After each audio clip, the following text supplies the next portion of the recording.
Hello learners, welcome back to remarkable studies. आज हम एक नई सीरीज़ स्टार्ट करने जा रहे हैं जो कि हमारे +2 अकाउंट से रिलेट करती है। इन वीडियोस में हम +2 अकाउंट्स के जितने भी चैप्टर्स हैं हम उन सभी को 1 बाय 1 स्टडी करेंगे और उनकी जो एक्सरसाइज के क्वेश्चंस हैं हम उन्हें 1 बाय 1 सॉल्व करेंगे, जिससे आपको अच्छे से सभी कंसेप्ट्स की, सभी चैप्टर्स की जो है वो क्लैरिटी हो जाएगी। तो चलिए, स्टार्ट करने से पहले अगर आपने अभी तक मेरे चैनल को सब्सक्राइब नहीं किया है तो सब्सक्राइब कर लें, ताकि आपको मेरी हर लेटेस्ट वीडियो की नोटिफिकेशन टाइमली मिलती रहे। चलिए हम स्टार्ट करते हैं सबसे पहले अपने चैप्टर गुडविल से। इस चैप्टर में हम पढ़ेंगे कि गुडविल का मीनिंग क्या है and various methods for the valuation of goodwill. Starting from the meaning of goodwill.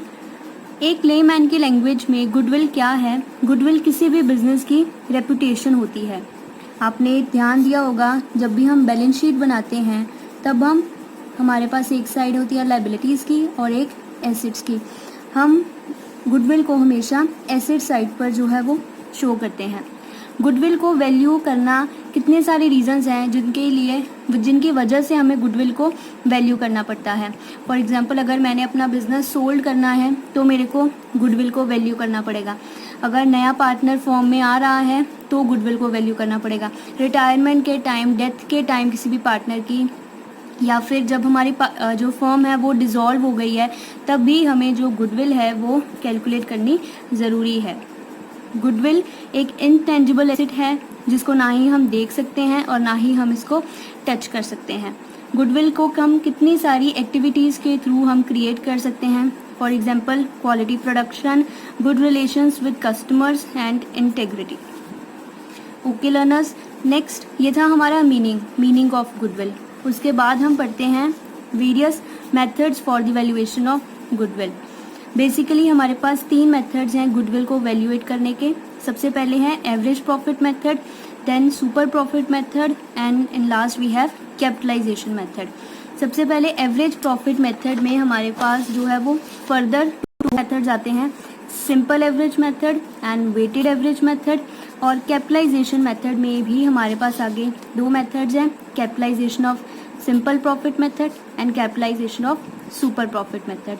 हम 1 बाय 1 इन सभी मेथड्स को पढ़ेंगे, इनको कैसे हम यूज़ करके जो है वो गुडविल कैलकुलेट करते हैं। आपको हमेशा क्वेश्चन में मेंशन होगा कि आपको जो गुडविल है वो किस मेथड से जो है वो कैलकुलेट करनी है। सबसे पहले हम अपना स्टडी करेंगे एवरेज प्रॉफिट मेथड को, और एवरेज प्रॉफिट मेथड में हम सबसे पहले पढ़ेंगे सिंपल एवरेज मेथड को।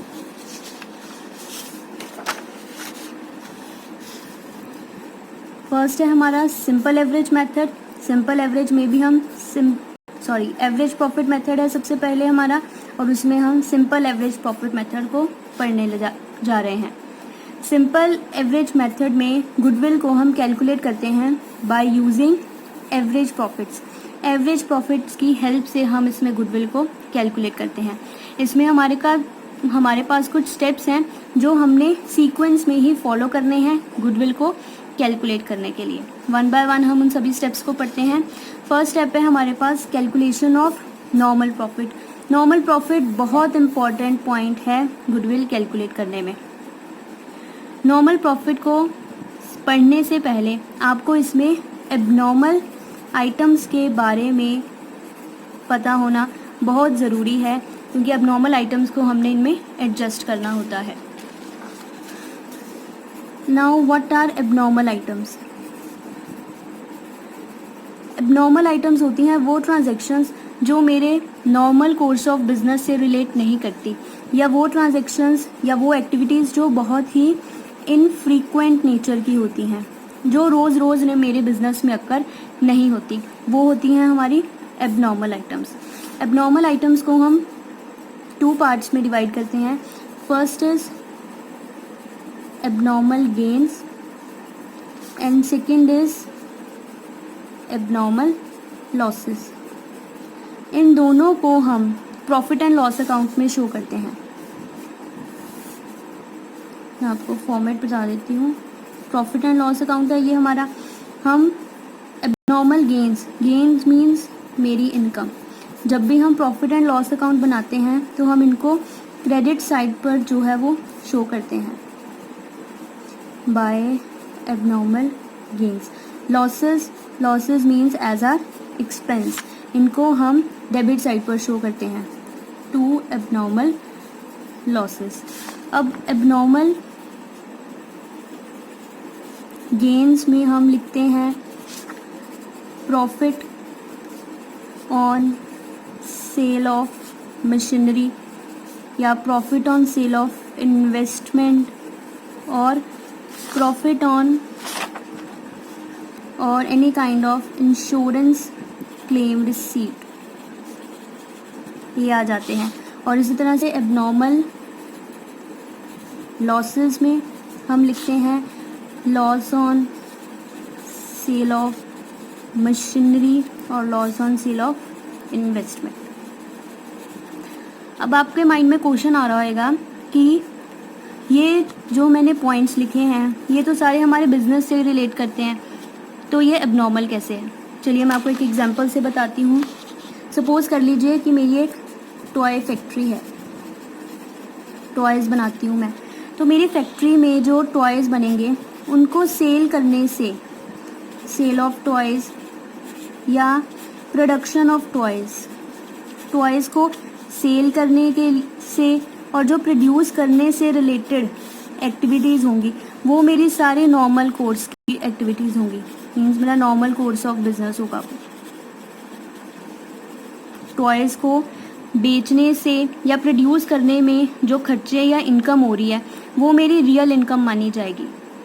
ओके, अब सपोज़ कर लेते हैं कि मेरी जो फैक्ट्री है उसमें आग लग जाती है, फायर ब्रेक हो जाती है। ठीक है, फायर ब्रेक होने से अब मेरे को कुछ लॉस हो गया होगा। ठीक है, इस लॉस के लिए मैंने इंश्योरेंस कंपनी से क्लेम मांगा और इंश्योरेंस कंपनी ने मेरे को सपोज़ 50,000 रुपीज़ का क्लेम दे दिया। ये जो 50,000 रुपीज़ क्लेम मिला है, 50,000 जो है मैं अपने P&L में शो करूँगी बाय इंश्योरेंस क्लेम 50,000। अब पॉइंट नोट करने वाला ये है, जो ये मेरा इंश्योरेंस क्लेम है ये एबनॉर्मल है। एबनॉर्मल कैसे बना? मेरा जो कोर बिजनेस था वो टॉयज़ बनाने का है। टॉयज़ बेचने से या बनाने में जो इनकम होती है या जो खर्चा होता है वो मेरी नॉर्मल कोर्स का है। अब इंश्योरेंस क्लेम मेरे को रिसीव होना नहीं था, बट एक बाई चांस आग लग गई, आग लगने की वजह से मेरे को ये क्लेम मिला है। इट मीन्स जो ये क्लेम है ये इनफ्रीक्वेंट नेचर का है, और इनफ्रीक्वेंट नेचर की जितनी भी आइटम्स होती हैं वो हमारी सारी आइटम्स जो है वो एबनॉर्मल होती हैं। सो जो ये इंश्योरेंस क्लेम है ये मेरा एबनॉर्मल गेन है।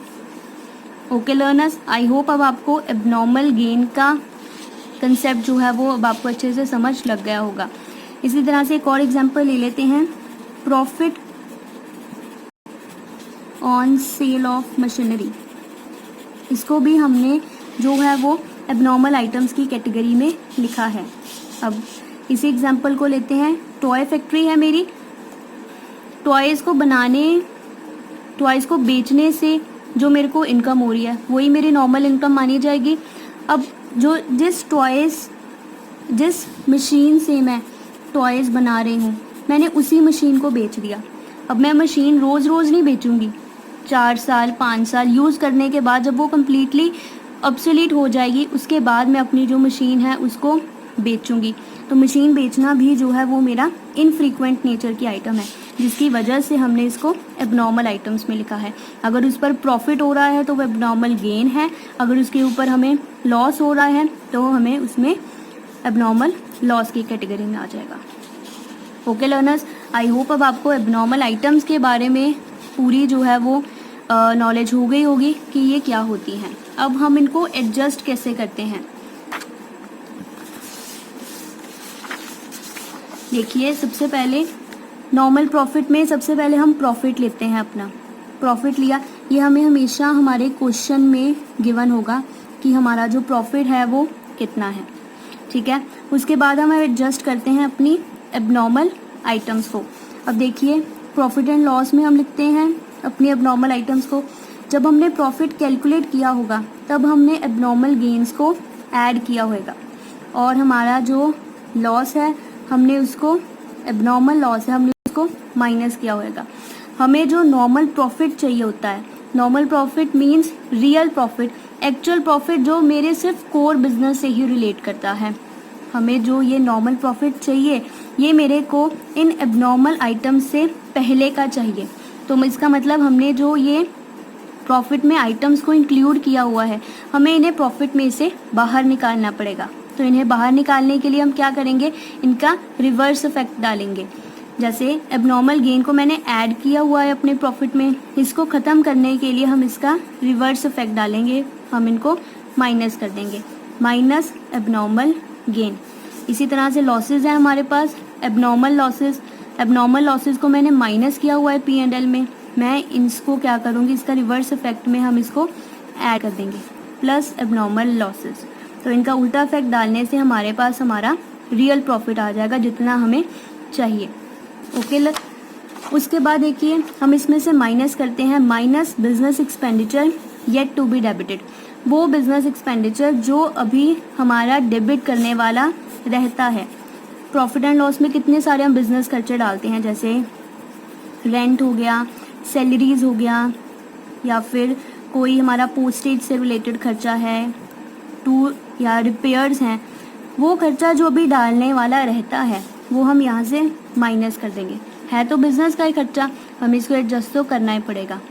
और हम ऐड कर देंगे business incomes yet to be credited, वो इनकम जो अभी हमारी क्रेडिट होने वाली रहती है, जैसे रेंट हो गया, किसी भी तरह की कमीशन हो गई, या कोई इंटरेस्ट हो गया, जो अभी हमारा डालने वाला रहता है एबनॉर्मल आइटम्स को छोड़कर, वो हम सारा जो है यहाँ पर ऐड कर देंगे। तो ये सारी एडजस्टमेंट्स करने के बाद हमारे पास जो प्रॉफिट आएगा वो हमारा नॉर्मल प्रॉफिट होगा। Normal profit means real profit, actual profit जो मेरे बिजनेस का होना था।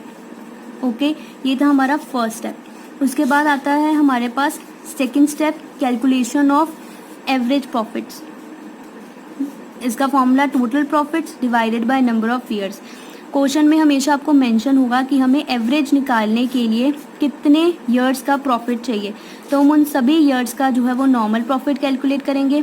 फॉर्मूला यही रहेगा सॉल्व करने के लिए, और जो हमारे पास नॉर्मल प्रॉफिट्स आएंगे हम उनको यहाँ पर ऐड कर देंगे। जैसे उसने हमें क्वेश्चन में बोला है कि हमें 4 ईयर्स की एवरेज प्रॉफिट चाहिए, तो हम 4 ईयर्स का नॉर्मल प्रॉफिट निकाल लेंगे, और फिर हम उनको, जैसे सपोज कर लेते हैं 10,000 आया हमारा, हमें 4 ईयर्स का चाहिए, 20 + 20, ये हमारा 4 साल का नॉर्मल प्रॉफिट आया, डिवाइडेड बाय हम इसको कर देंगे नंबर ऑफ ईयर्स, 1 2 3 4।